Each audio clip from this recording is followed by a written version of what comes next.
Hello, this is Hunter McDermott with another episode of Guitar Blog. This is episode 38. It's been a little while.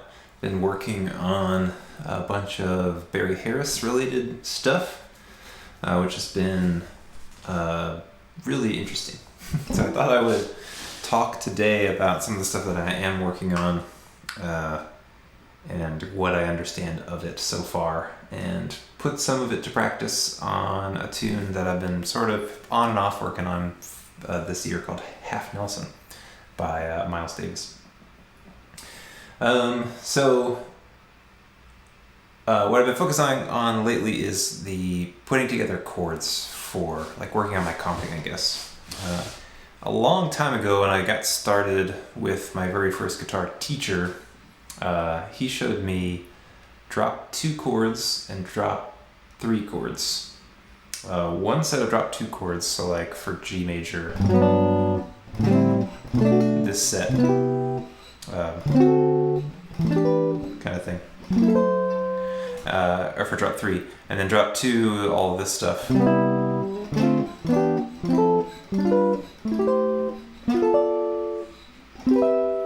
And then also on the first string, which would be...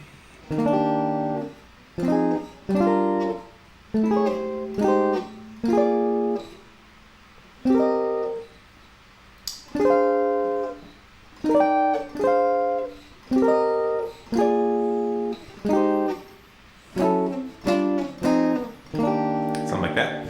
So that was it, I think. So you can also play drop 3 chords, because the idea is you're playing a note, skipping a string, and then the rest of the notes are on the successive strings, so you could play them on this string set as well. And then with drop 2, you can also play drop 2, which is 4 consecutive strings on the top 4 strings, 6, 5, 4, 3, that kind of thing. So what I've been trying to do is fill in those gaps, add the extra set of drop 3s, and that extra set of drop 2s, which have actually been useful. I think I showed off working on There Will Never Be Another You, playing this E flat 6 chord in place of the E flat major 7, which usually starts the song, or which is written in the chart for the song, and playing it on the top 4 strings, which is not something I ever would have considered doing before getting into this Barry Harris stuff.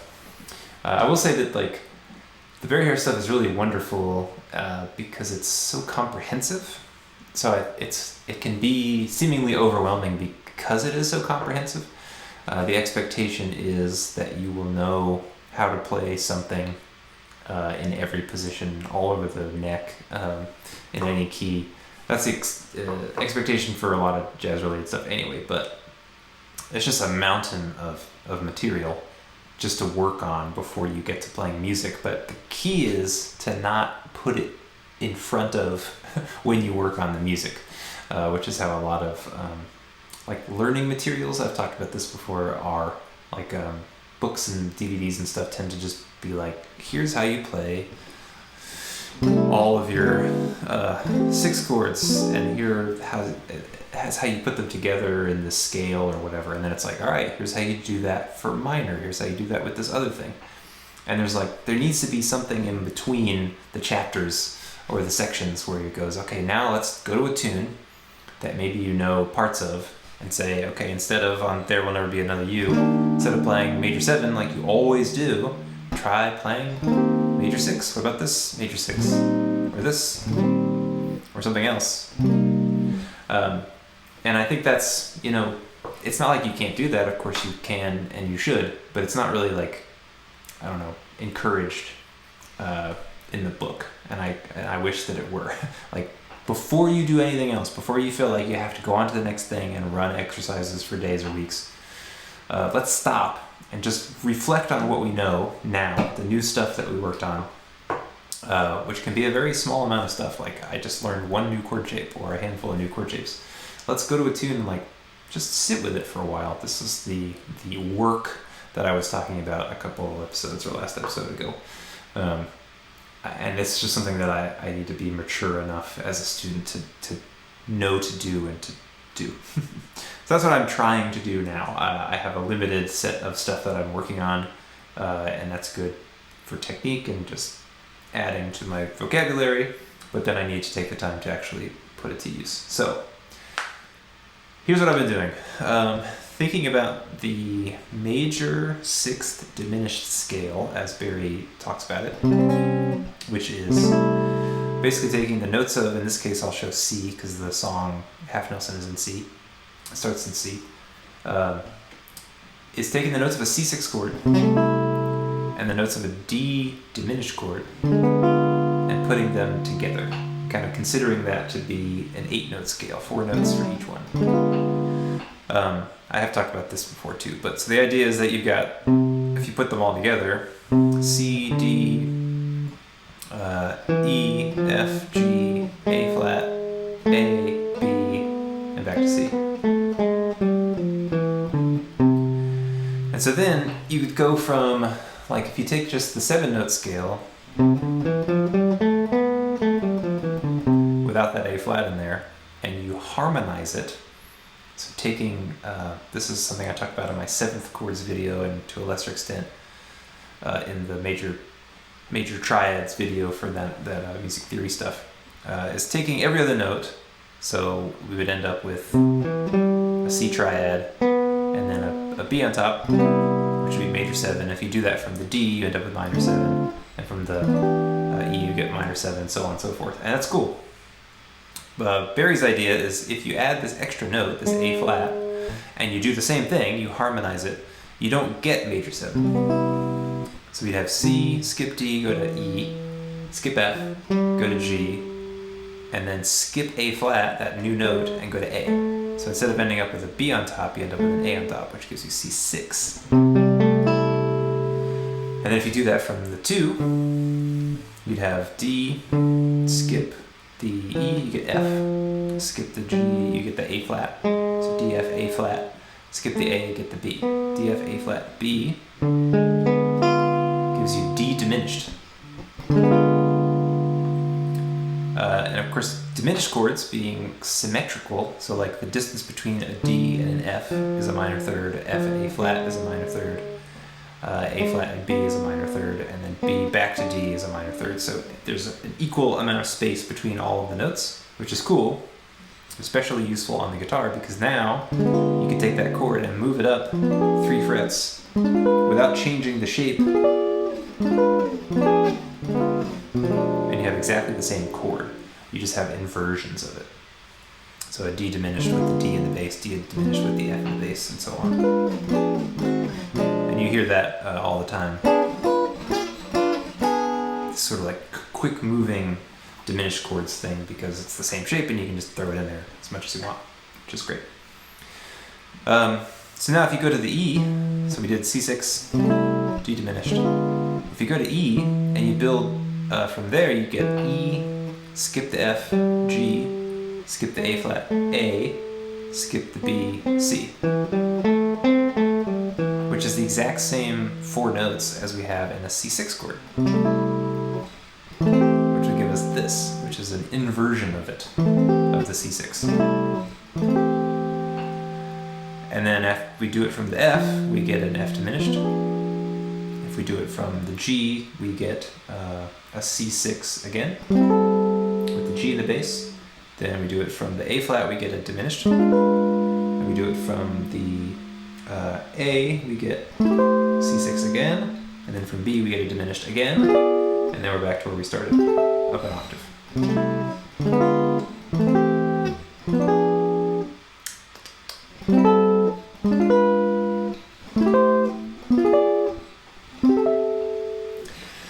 So that's basically the whole concept, put very rudimentarily. So what's cool about that is it just gives you a lot of ammo. That's kind of the way I see it. Like I've long, when I'm comping a tune, been confused because you hear players, like you take a song like Out of Nowhere or Half Nelson or whatever, songs that start or have somewhere in them these long stretches of one chord, in this case 2 full bars of C major, or Out of Nowhere's in G, I think. So what I would normally do maybe is go like,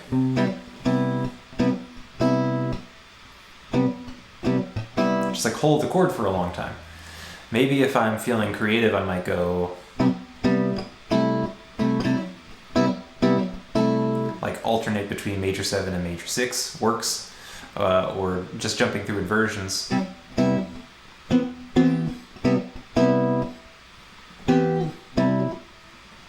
And then maybe you could do 6s.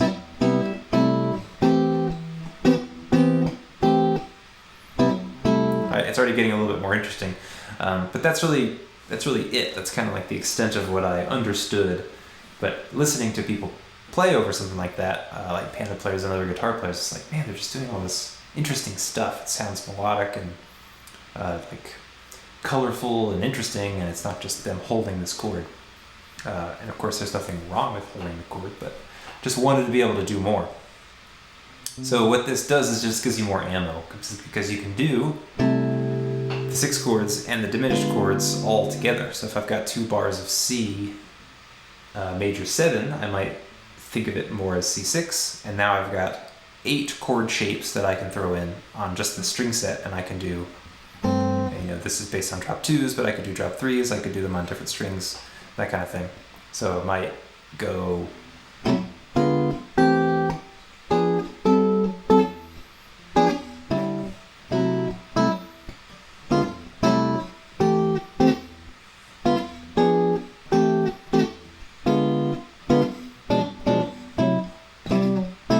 whatever. Not still very good, but just gives you more stuff to play around with. Okay, so then on top of that, you've got this concept that Barry devised of borrowing notes, which I am still trying to wrap my head around, but I think I get the gist of it, which is if we're now considering, like over C major 7, if we're considering that I can do all of that C6 stuff, which includes these diminished chords, then it stands to reason that if all those chords will work, then the notes of those chords will work when they're blended together. So the idea is, if I have a C6, I can borrow notes from the diminished chord that occurs above it, which would be D diminished, or below it, which would be B diminished. And I can throw one or more of those notes into the chord that I'm playing. So a straightforward example of this is, in the D diminished chord, we have a B note. So if I take a C6 chord and I take the A, that's the 6, and I replace it, I borrow a note from the D diminished, which is B, then I have a C major 7.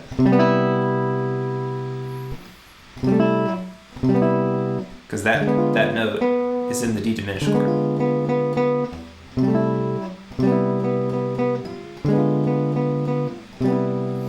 So this is a whole different way of thinking for me. Rather than thinking of this as a C major 7, Barry wants you to think it's C6, but you're borrowing a note. And this is a really powerful and interesting idea, because the idea, I think, is that you don't need to spend a whole lot of time worrying about what to call stuff, or how many voicings you have to memorize or practice. If you can see it in this way, I do have to know my 6 chord inversions and my diminished chord inversions. I have to see how they're related to each other in the way that I've described. But beyond that, I want to be able to be creative by borrowing these notes kind of willy-nilly, and playing around with the idea of blending these diminished notes into the 6th chord notes and kind of seeing what you come up with. And in certain cases, you end up with something very obvious, like a C major 7, but you might take, let's see, what else can we do? So like a B diminished has this A flat in it. We could take the A, borrow an A flat, which, might not work by itself. You wouldn't want to hang out on a chord like that because it's kind of dissonant. But maybe you move that note immediately up to the A and it creates a little bit of movement. Maybe you move it up again to the major 7. And then, let's see, then it would be, what would the next note be? Yeah, something like that. So there you go, you have Is that right? Let's see. Yeah, we have a C. So we have like a C6 with the A flat, C6, C major 7, and then just like a C. But the idea is that instead of just holding on this C6 chord or a C major 7 chord, I've got this little movement. It's not easy to play in this case, but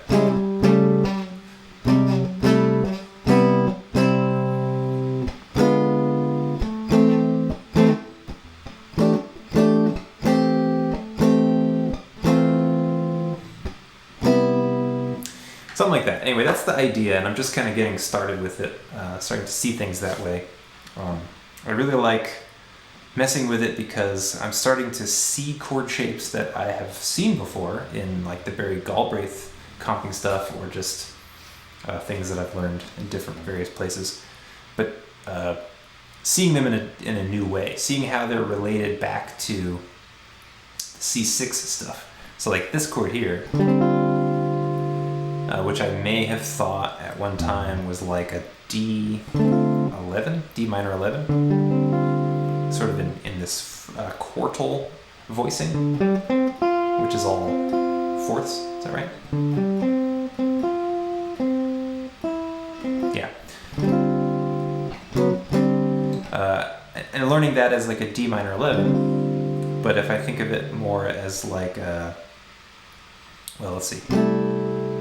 I meant to do it up here, so doing it more like an E minor 11. So seeing this as like a C6 inversion, but borrowing this note from the F diminished, because it has this D note in it. So instead of playing the C6 like this, I play it like this. And now I've got like a more modern sounding voicing, and importantly for me, this is no longer a chord shape that's just in isolation, like, oh, I have to remember that this is a root position E minor 11 chord. I can see it a little bit. I'm starting to see it more as like, oh no, this is all just C6 still. So when I play this, I'm not limited to, okay, now I have to play other E minor 7 chords, I guess. I can think of it more like,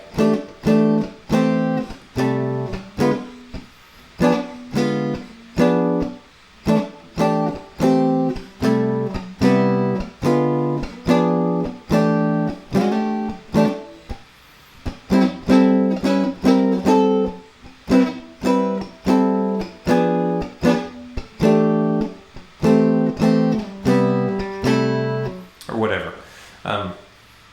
Again, like, not saying that this is the best sounding stuff ever, but that's like just expanding my palette, I guess. It's giving me, like I said, a lot of ammo over an E minor 7 chord or a C6 chord or an A minor 7 chord, which is also the same thing. I've just like got all this stuff that I can play, and I can see not just a bunch of individual chords, but I can see chords with notes kind of from the scale moving kind of in and out of them. And this is something that I was picking up from the Barry Galbraith comping studies book that I was doing, which is just like the key, I think, to comping the way that I want to comping that I think sounds really nice, is having this nice sense of movement. And it's not about creating like powerful melodies that detract from the soloist or the actual melody of the song or whatever, but just being, you know, I think good comping can kind of stand on its own. Like, you could listen to somebody just comp, and it should sound nice. It shouldn't sound just like just boring chords. Again, not that there's anything wrong with that, but just like I would want to listen to the comping player too, and go, you know, wow, that's interesting. It's really nice stuff. Because all this kind of stuff gets blended together if I'm soloing, and I can seamlessly go from playing single note stuff into playing some chordal stuff, and that has this nice melodic flavor to it, because I'm used to connecting chords in a melodic way and borrowing notes and all this kind of stuff. Then it's more seamless between the two, and it'll make my solos just that much more varied and interesting. So that's it. That's the explanation, I guess, as I am understanding it, explaining it to myself as much as to you. So I thought I would look at the first half of, well, all of the head of Half Nelson and a comping pattern, I guess, that I came up with that I think sounds nice, that's using some of these ideas. I'm still limiting myself to a lot of the same drop 2 chord shapes that I already know, but that's also, I think, a good thing. Like, continue to try to build on what I know rather than feeling like I have to scrap everything and go, it's Barry's way or nothing. Because a lot of times the stuff that I'm learning next will fill in some questions, some answers to some questions that I had about stuff before. Like Barry Galbraith is just like, no explanation at all. Here's a bunch of really cool exercises, basically like pieces of music that you can play, and do that, and that's good. And you'll pick up some stuff, and it'll get in your ears, which is important. But then to go to Barry Harris and then look back at the Barry Galbraith stuff and go, oh, I see what's happening here. I get it, why he might put these things together in the way that he did. And feeling like being able to do that is a little bit more attainable is good. So starting with the first couple measures, which is C major 7 in the song Half Nelson. I'm just starting here in root position C6 chord. And I'm doing some of the stuff that I was just showing you, so.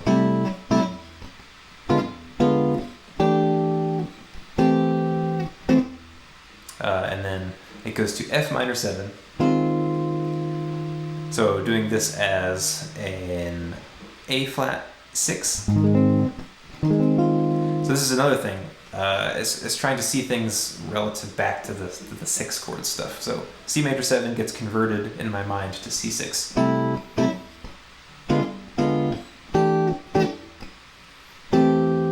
And so that's doing that borrowing thing. I'm doing a C6 with the diminished connecting up.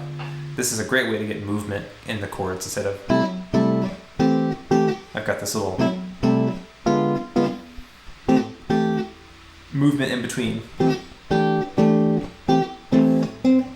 then borrowing that note as I was talking about, changing the C to a D. And then we go to F6. Is that right? A flat 6 rather, F minor. I'm seeing this as F minor 7.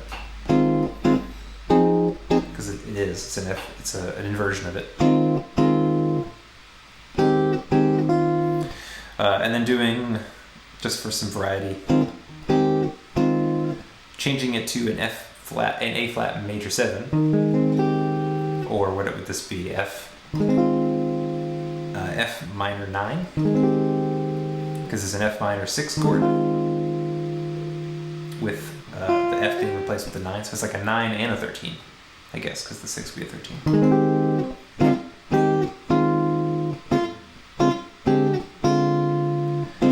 And then it's a simple move from F minor 6, not F minor 6, from F6, from A flat 6, F minor 7 to B flat 7, which is the next chord of the tune, and doing it in this shape here. So normally I would think of it as like B flat 7, but doing it here, and in this case thinking of it as minor 6,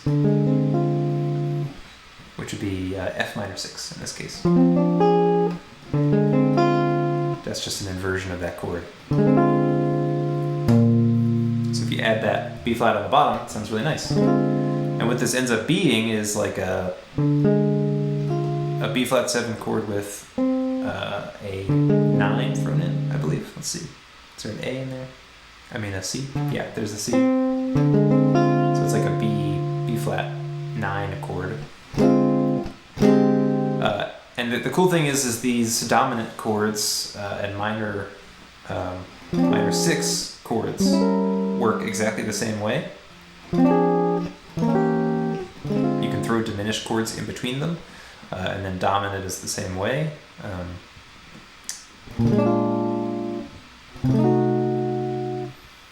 I'm not up on my dominant chords.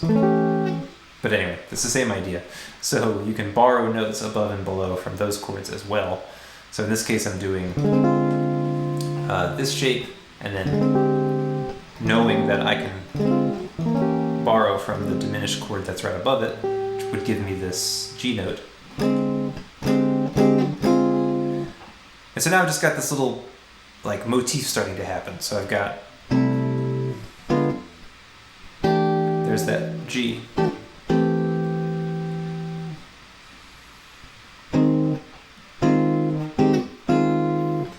Doing this alternating between F and G. Same thing there. And then just for some variety, doing a C major 7. So let's see if I can remember how I was doing it.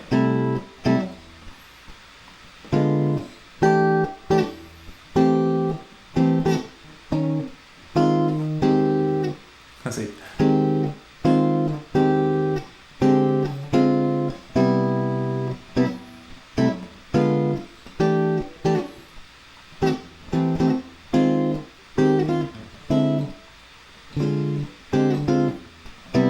I don't know. Still working on it, but that's the idea. And again, what's important is not like that I've like worked all this stuff out. It's that I see it in a different way. I'm seeing this as an F minor 7, and I'm not worried about what this is. I don't care. I know that I can take that note from the diminished chord, and it gives me something to do. And I can do the same thing here. I don't have to worry about what these chords are called necessarily. And so that just sort of frees me up, I think, because I know that coming from a big theory background, like that's how I and a lot of people think. Like, oh, I need to play the chord that's on the piece of paper, and I need to think of it in a specific way, and I need to understand all the different extensions and inversions and all this kind of stuff. But if you think of it in more of the Barry Harris kind of way, then it's just so much more freeing. You're still going to end up with the same amount of variety, but you're going to have to mentally work a lot less hard.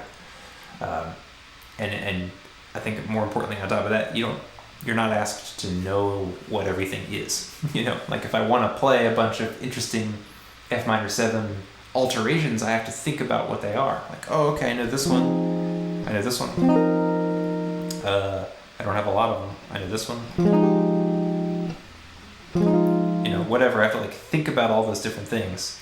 But if I'm just playing and I see a shape and I can borrow, I can just grab any of the notes that I sort of see relative to it and not have to worry about what it means or whether or not it's one of the F minor 7 chord shapes that I already know and have practiced. So that's cool. It's very liberating in that way. So then, let's see.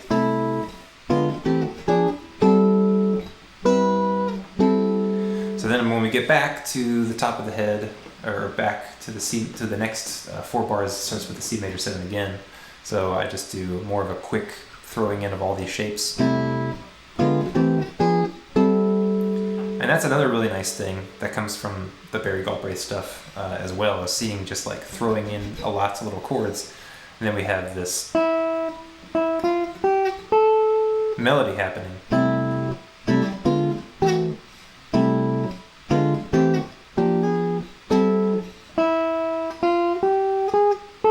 That happening. I could play it.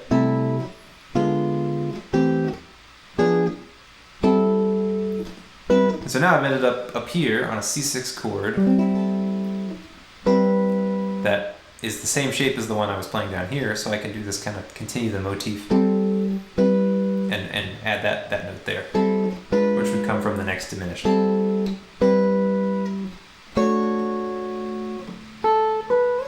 then that has the added benefit of leading me into the next thing, which is a 2-5 in B, and then a 2-5 in B flat to A flat major 7. So here is another thing. So I'm thinking my go-to chord shape for like a minor 7 chord is this drop 3 here. Of course, any note that's on the 6th string can be on the 1st string, so you can play it like that as well. And then knowing that I can borrow notes from the diminished chord that comes right above it, and grab this note.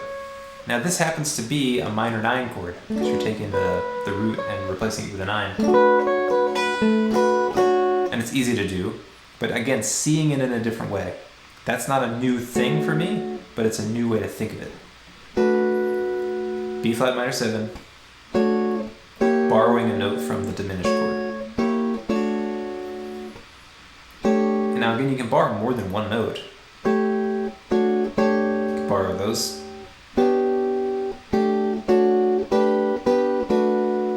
Doesn't mean like all of them will sound quite how you want them to, but you can. So then we go B flat minor 7 or B minor 7 to E7, and in this case, thinking of E7 from the third gives you an E9.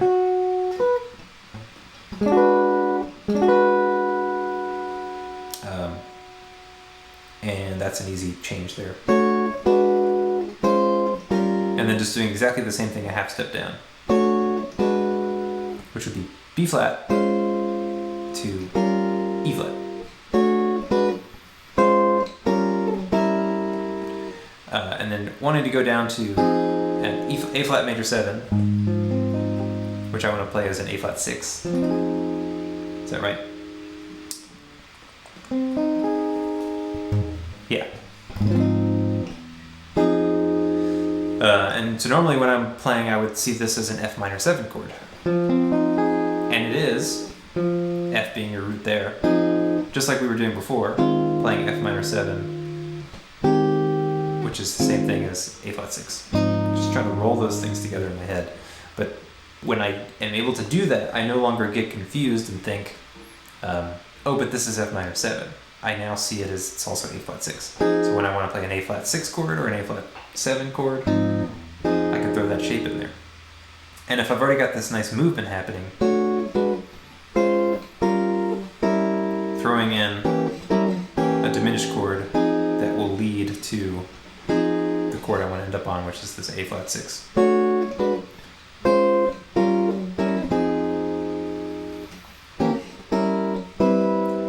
And then it goes to A minor 7. So let's do the same thing again. It's a 2-5 to D7. Same exact move. And then, so then we go from A minor 7 to D7 to D minor 7, which I'll do like this, which is like a D6. And then for G7, I'll play a G7 flat 9, which is just a diminished chord.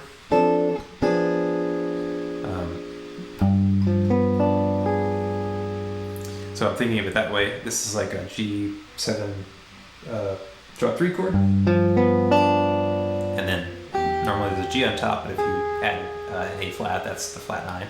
And then you're omitting the G. And it's such an easy change from a physical standpoint. And then it has this this ladybird turnaround at the end, which is E minor 7, which is right there. So you got this nice movement, and then E flat 7, which is right there, A flat major 7, or A flat 6, or A flat major 9, or whatever, which is right there, and then G7, which is right there, taking an inversion of the 7 flat 9 chord that I just did, just doing it down here using the open strings, and that brings us back to the top. Alright, so if we were to put it all together, if I can, which I probably can't, let's see, let's be something like this.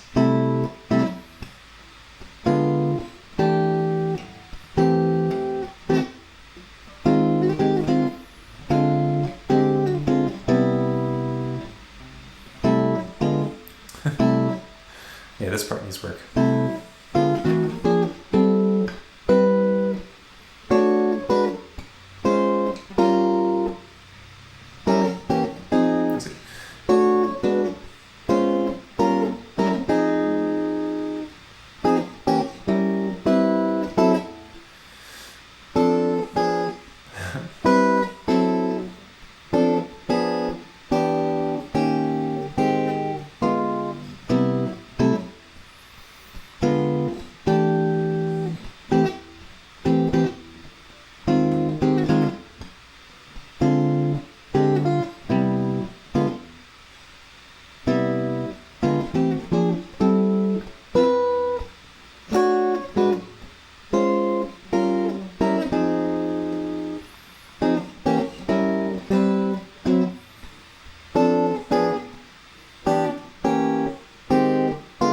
time.